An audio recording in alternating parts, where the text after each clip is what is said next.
What's up, everyone? Morey Croson here from the Performance Lab of California. We're going to do another throw breakdown here today on Trent Dilfer.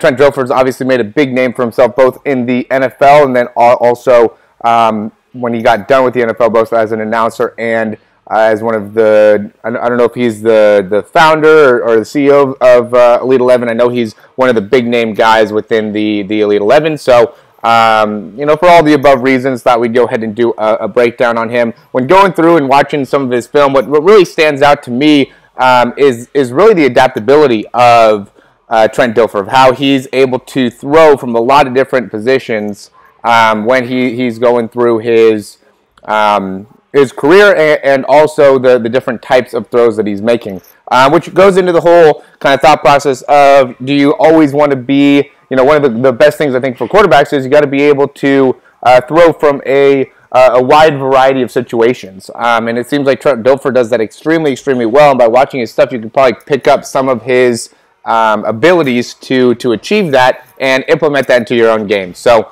we'll just go ahead and get the video started from here. So you can see what he does with his original load. So he doesn't really load as much onto his back leg. He gets off that back leg pretty quick. He has a pretty long stride as well, and then he uses a lot of the rotation within his hip and his front shoulder. He's one of those guys that kind of opens up his front shoulder a little bit early and puts a lot of stretch from his hip into his throwing shoulder. He also doesn't really load back with the ball. You can see he just kind of lifts that ball straight up and kind of back behind his head.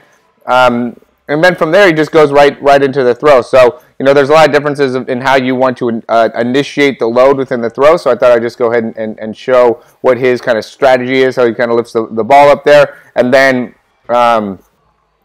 begins the rotation of the upper body, creates a lot of stretch, and really uses a lot of his pec. He had to be really strong within his pecs. He probably was able to bench a good amount or had some type of maybe was able to do a good amount of pull-ups, maybe a little bit of both.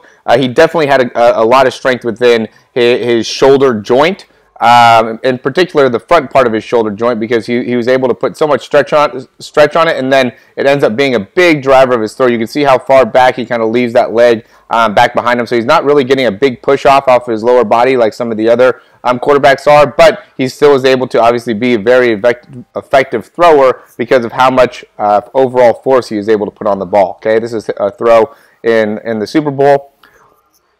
Much more straight up here. Again, you can see how he just kind of lifts that ball straight in the air as he's loading. But he does a great job of going from kind of being in a lower position, bending the knees, and then kind of raising up as he's throwing. It seems like he does that more on the deep balls, but in all of his throws, he does a pretty good job of starting from lower position and transitioning and kind of raising up as he's transitioning onto his front leg, which helps him in being very, very stable in that front hip. So that's where he uses the front hip, is his ability to go from low to high. And so it's not like he's ineffective at using his lower body. He just doesn't use it as much as some of the, as some guys do. He still does a good job of opening up his hips, and he still does a good job of creating stretch within, the front part of his body. You can see that whole line. There's a line of muscle that goes from that left hip up to the right shoulder, and he stretches that out a lot. And then from there, he's got a very strong, again, front part of his pec, as well as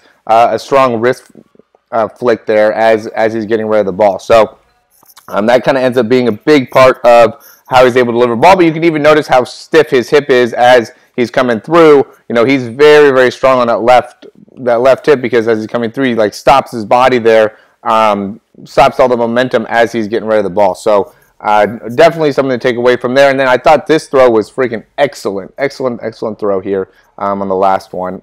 What it is, it's a slant to Braylon Edwards, and we saw the reason I like the throw is because we saw the original throw and how he had that really long stride. Now look at him. Now look, he sees he's got to get rid of the ball a lot faster here, and so he just gets that foot down as fast as he can. Look at how bent his knees are. He gets that same rotation that he's been getting in his throw, where he gets his front hip, his front shoulder really start rotating, and then he just raises that ball right up and gets rid of it as quickly as he can.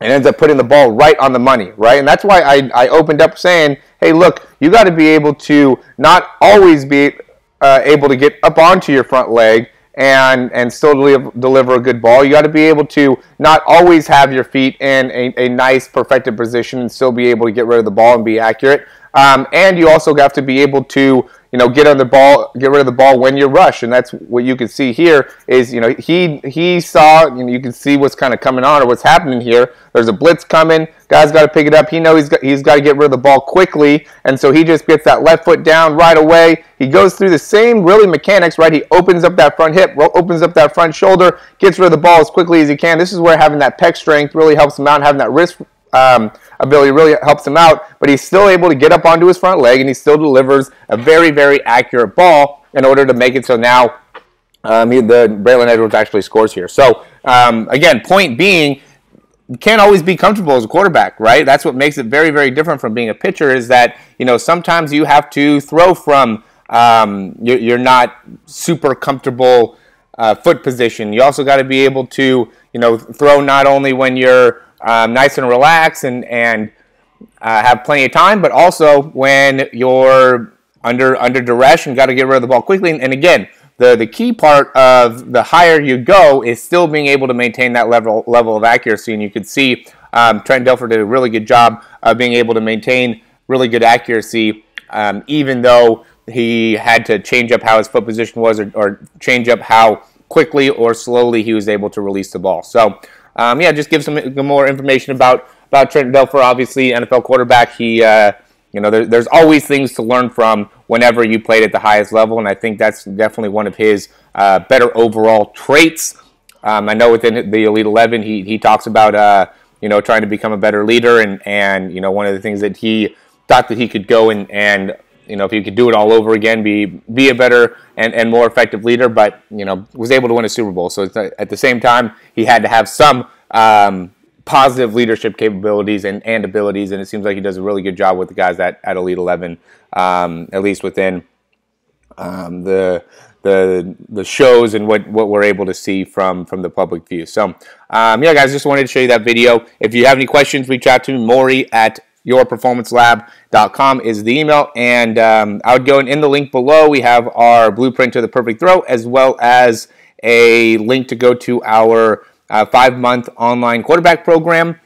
We might end up having to shorten it down a little bit for some guys, make it so it's a little bit more accessible, because I know it's getting a little bit closer to the season. So we're going to try to restructure it in a few ways to make it so you guys are still going to be able to get the same value in just a shorter amount of time. So if you have any questions about that, you're still interested in doing that online throw program, go ahead and sign up by clicking the link below. We'll be able to talk you more through it, show you exactly what it is that we do. Big focus on exercise, developing the full range of motion in the shoulder, developing how to utilize the core. I talked a little bit about when Trent Dilfer threw, how there's those chains of core muscles between the shoulder and the hip, and we want to fully be able to develop that. As well as ankle stabilization, hip range of motion, ankle range of motion. There's a full in-depth program from an exercise perspective, and then also obviously focusing a lot on the quarterback mechanics. So, yeah, guys, thanks for watching these videos as always, and we will see you soon.